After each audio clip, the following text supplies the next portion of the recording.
selamat bertemu kembali dengan saya, Bu Dini Yakob. Bagaimana kabarnya? Semoga Anda senantiasa dalam berkat serta perlindungan Tuhan ya. Baik, hari ini kita akan lanjut belajar firman Tuhan dengan judul Melayani dengan Kerendahan Hati, yang diambil dari Yohanes 13 ayat 1 sampai dengan 12. Tapi sebelumnya kita berdoa dulu ya, supaya Tuhan yang akan menolong dan berbicara kepada kita. Mari kita berdoa. Tuhan, terima kasih karena waktu yang indah ini Tuhan berikan kepada kami. Kami akan belajar firman-Mu, kiranya firman-Mu memberkati kami, firman-Mu menyegarkan jiwa kami, sehingga kami mengerti apa yang ingin Tuhan ajarkan kepada kami, dan kami tahu apa yang harus kami lakukan di dalam hidup kami di dunia ini. Terima kasih ya Bapak, berkati semua peralatan yang dipakai, berkati supaya akan memberkati kami semua. Hanya di dalam nama Tuhan Yesus kami berdoa, amin.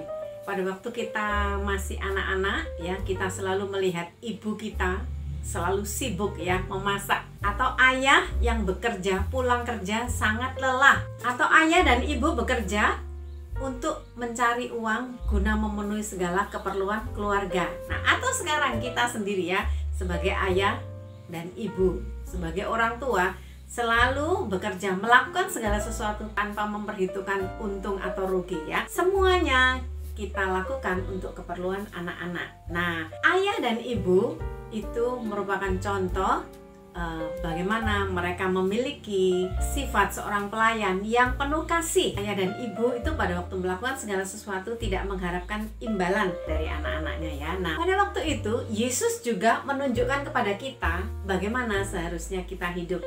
Yesus mengajar bagaimana menjadi pelayan bagi orang lain. Bukan sekedar melayani ya, tetapi melayani dengan kerendahan hati. Seorang pelayan adalah seorang yang melakukan pekerjaan untuk orang lain ya. Pada waktu itu Yesus mengajarkan kepada murid-muridnya bagaimana melayani dengan kerendahan hati ya. Nah, pada malam itu Yesus dan murid-muridnya akan mengadakan perjamuan malam. Biasanya seorang pelayan terendah yang akan membasuh kaki para tamu yang masuk ke dalam rumah ya. Terlebih untuk acara makan seperti Yesus dan murid-muridnya akan adakan ya. Tapi sayangnya ketika mereka masuk ke dalam ruangan itu, tak ada seorang pun yang mau melakukan itu, yaitu mencuci kaki ya. Bahkan tidak ada murid yang membasuh kaki Yesus sebagai guru mereka, sehingga mereka makan dengan kaki yang kotor ya.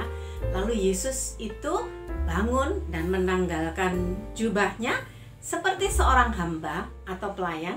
Lalu Yesus itu mengambil kain, sehelai kain lenan ya, dan mengikatnya di pinggangnya seperti ini. Tak lupa ia menuangkan air ke dalam basi. Setelah itu Yesus mulai membasuh kaki murid-muridnya dan menyekanya dengan kain yang terikat kepada pinggangnya itu.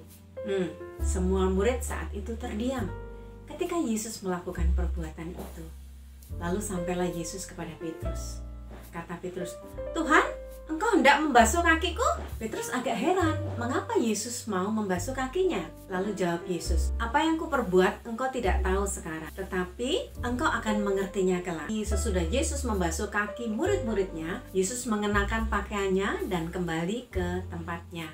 Lalu ia berkata kepada mereka, "Mengertikah kamu apa yang telah kuperbuat kepadamu? Kamu menyebut aku guru dan Tuhan, dan katamu itu tepat, sebab memang akulah guru dan Tuhan. Jadi, jikalau aku membasuh kakimu, aku yang adalah Tuhan dan gurumu, maka kamu pun wajib saling membasuh kakimu. Sebab aku telah memberikan sebuah teladan kepada kamu, supaya kamu juga berbuat sama seperti yang telah kuperbuat." Wow.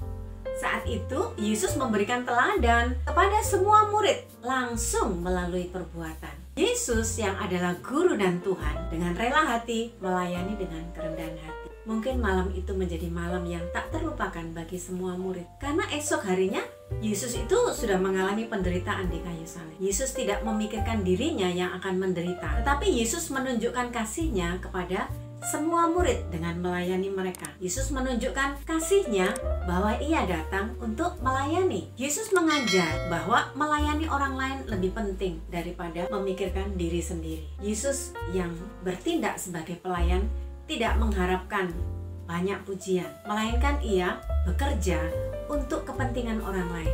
Sama seperti seorang pelayan tidak mengharapkan pujian dari orang lain, tetapi ia bekerja hanya untuk kepentingan orang lain. Dan itu yang dilakukan Yesus sebagai guru dan Tuhan.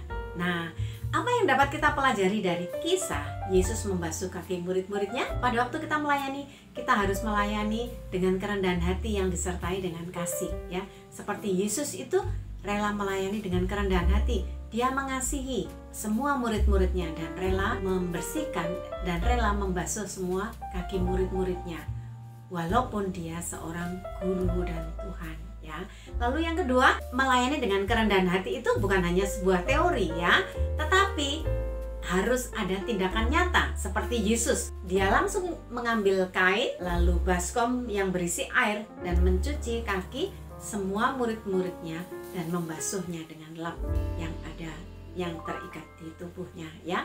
Nah, yang terakhir Yesus berkata, "Aku telah memberikan suatu teladan kepada kamu supaya kamu juga berbuat sama seperti yang telah Kuperbuat kepadamu." Artinya apa? Artinya melayani dengan kerendahan hati itu adalah kewajiban semua murid-murid Yesus. Apakah Anda menyukai perbuatan orang-orang yang melayani dengan kerendahan hati seperti Yesus? Pasti senang sekali melihat seperti itu, ya. Terlebih diri kita yang melayani dengan kerendahan hati. Nah, pertanyaannya, apakah Anda juga dapat melayani dengan kerendahan hati? Anda pasti bisa, ya, karena Yesus sudah memberikan teladan di dalam kehidupan kita. Mari kita melayani Tuhan dan sesama kita dengan kerendahan hati. Anda bisa? Anda pasti bisa. Semangat, ya. Mari kita bersyukur untuk firman Tuhan. Tuhan, terima kasih untuk firman-Mu yang sudah kami pelajari. Berkati supaya kami pun diberkati Tuhan untuk dapat melayani dengan kerendahan hati. Terima kasih ya Tuhan, terpujilah nama-Mu. Kami menyerahkan setiap orang yang belajar firman Tuhan. Berkati mereka supaya mereka pun dapat melayani Tuhan, melayani sesama dengan kerendahan hati seperti Tuhan Yesus. Kami bersyukur semuanya ini hanya di dalam nama Tuhan kami Yesus Kristus. Amin. Tuhan berkati Anda semua.